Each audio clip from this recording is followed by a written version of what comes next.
OK, so climate activists are the bane of many motorists' lives, and they're blocking traffic, gluing themselves to roads, etc.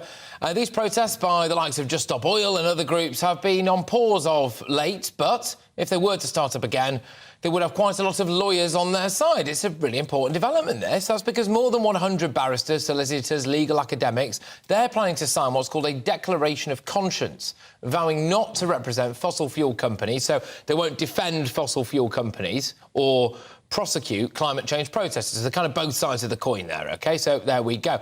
Well, I'm joined now by Eddie, who is a spokesperson for Just Stop Oil. Thank you very much, Eddie, for joining us. I can't give your full name, can I? My name's Edward Whittingham, but I go by Eddie. Thank you for having me. Fair enough. OK, cool. That was easy. Good stuff, Eddie. Well, look, what do you make of the idea now that around 120 legal boffins are saying that they wouldn't prosecute you if your case was brought before them? Sure. Well, I think what we need to be talking about is what is it that they've identified that has made them come out, often at great risk to their own career, to say we will not prosecute ordinary people taking peaceful action to avert the greatest crisis humanity has ever faced. Well, yeah, I understand that, but do you think it's fair? Because they will continue, I would imagine, to defend people like paedophiles and rapists, etc., and they think, presumably, then that oil companies are worse than paedophiles, do they? I think a little bit of context is needed here, Patrick. So 1.5 degrees of global warming is now locked in.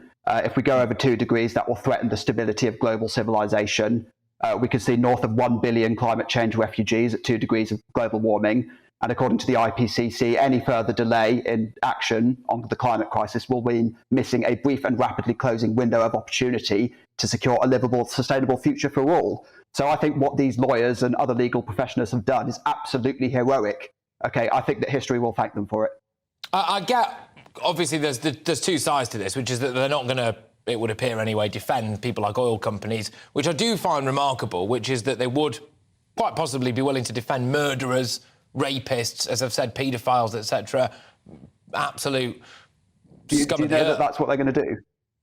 Well, they do that in their legal profession, don't they? But have they stated that? What are you talking about? Sorry. So yeah. there's called I'm not the a legal cab rank expert, rule. Patrick. So I'm just a 25-year-old university student. Okay, so you would need to invite one of the signatories of this letter to be clear on what they're actually saying. No, absolutely, but this is a key point. This is absolutely essential, what they've done. This is an absolutely essential step that they've taken. OK, all right. So why do you think it's absolutely essential for them to potentially drive a coach and horses through the British legal system in the way of doing things? Because there is the cab rank rule. They're upholding the rule of law. They're upholding the rule of law. OK, these are their words. The climate breakdown represents, quote, a serious risk to the rule of law. Those are not my words. Those are the signatories' words. Now, why do you think they're saying that? Yeah, but I get what you're saying, because that's the argument that people like yourself use, which you're perfectly entitled to, which is if the climate emergency does come to fruition and it does happen, then there will be the breakdown in law and order and there will be mass death, etc. And I get all of that. I get what you're saying, and you're perfectly entitled to your view. But in this country, lawyers have to abide by what's called the cab rank rule, which is when a case essentially comes across into their lap, they have to take it, which means that they don't discriminate against which person that they decide to defend or prosecute. And they're making an exception for you guys on this. Do you not think that maybe sets a dangerous precedent going forward for the British justice system? Again, I don't have the qualifications to comment on that. I can only speak for myself as someone taking action with Just Stop Oil. All right, fair enough. When it comes to you not being prosecuted by some of this lot, obviously other people will continue, so how much of a material difference it actually goes to make is one thing. But one of the individuals who's fronting up this is a guy called Jolyon Maugham, who did acknowledge... Absolute hero. Yeah, he clubbed a fox to death in his own back garden whilst wearing his wife's kimono on Boxing Day, so it's not particularly eco-friendly, is it? Did he really? I didn't hear that. I'd have to fact-check that. Well, he did it, yeah. Does that change your opinion of him at all as an eco-hero? Well, at risk of getting drawn into petty details here, yeah. So I'm not sure I believe that personally. I would need to check that. But can I just bring it back to the main issue here, which is that we're facing the greatest crisis humanity has ever faced, and finally, you know, the legal professional is taking its responsibility. That's how I see it. OK, so is this going to make it more likely for you guys to go and do a load of stuff this summer? Have you got anything lined up? Will you be gluing yourself to anything? Well, it's funny you should ask that, actually, because I would extend a warm invitation to all your viewers to come and join us on April the 24th in slow marches. So slow marches are entirely legal. And we're going to be doing a march day after day, week after week, until the government does the right thing and commit to ending all new fossil fuel licenses in the UK. Have you ever been arrested for anything that you've done?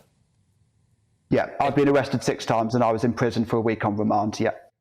And did you find that that was actually quite useful for you in terms of raising awareness? Because that was one interesting element to this that I wondered whether or not you guys were actually, although it sounds like you are, bang in favour of this. Because sometimes it can add to a cause, can't it, if people get sent to prison and people get prosecuted and dragged through the justice system. So if this meant that that didn't happen, would it actually just weaken your cause?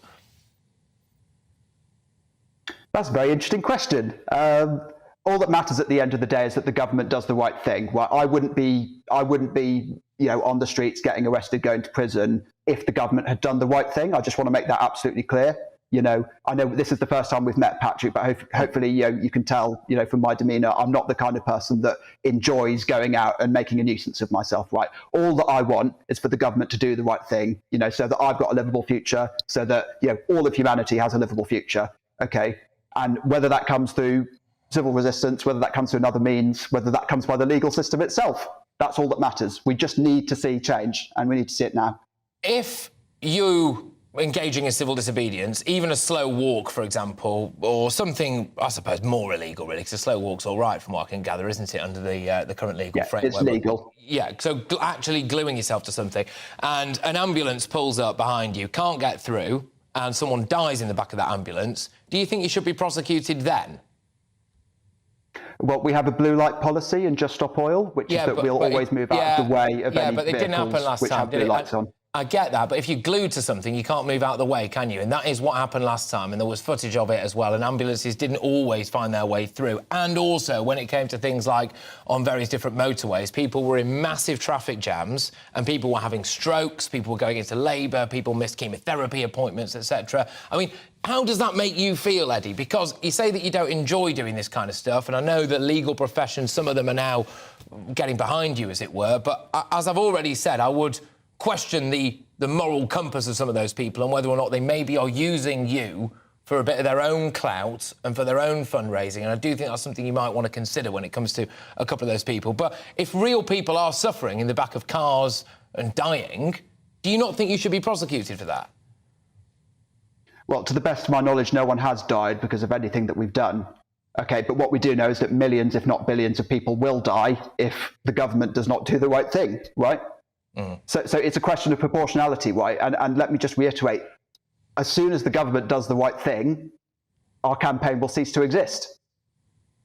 OK, all right. And what, just clarify one final, what do you want the government to do that it's not doing now? So the government has over 100 new fossil fuel licenses in the pipeline.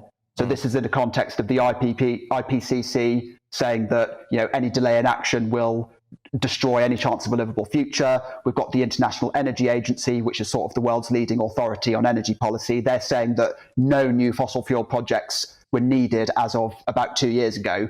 So any state, any government, any corporation that's investing in new fossil fuel infrastructure is going against the recommendation of the world's leading authority on energy policy. So we just want the government to do what these bodies are saying that they should do. OK, now, just very finally on this, one of the people who is bang up for this particular cause, one of the people who's going to sign this declaration to say he won't be prosecuting you is a chap called Paul Powsland, and he was protesting after the Queen died. So people were mourning the Queen's death, OK? And he saw fit to use that opportunity to protest about the future of the British monarchy. Do you really want to be associated with these kind of people? I don't really have a comment on it, okay? Obviously within, 120 legal professionals, there'll be differences in views. I'll share some things with them. I'll share, other things I won't share with them, okay? All that matters to me in this context is that they've come out and said this crucial thing, this absolutely crucial message that needs to be shared, which is that, lawyers and other legal professionals should not be prosecuting people like me, people who just want a livable future for humanity. OK. Look, Eddie, thank you very much. I enjoyed our discussion. I don't think we've spoken before. I do hope that we speak again, though. And, yeah, I was going to say good luck. Thank you, Patrick. All the very best. All right, Eddie. Who is spokesperson for Just Stop Oil. Right, well, look, what do you make of that, ladies and gentlemen? There's rather a lot to go out there. Your ears and eyes do not deceive you. Legal professionals are indeed going to, some of them anyway, not prosecute people like Eddie, who could be gluing themselves to things in a town near you very, very shortly. How do you feel about all of that?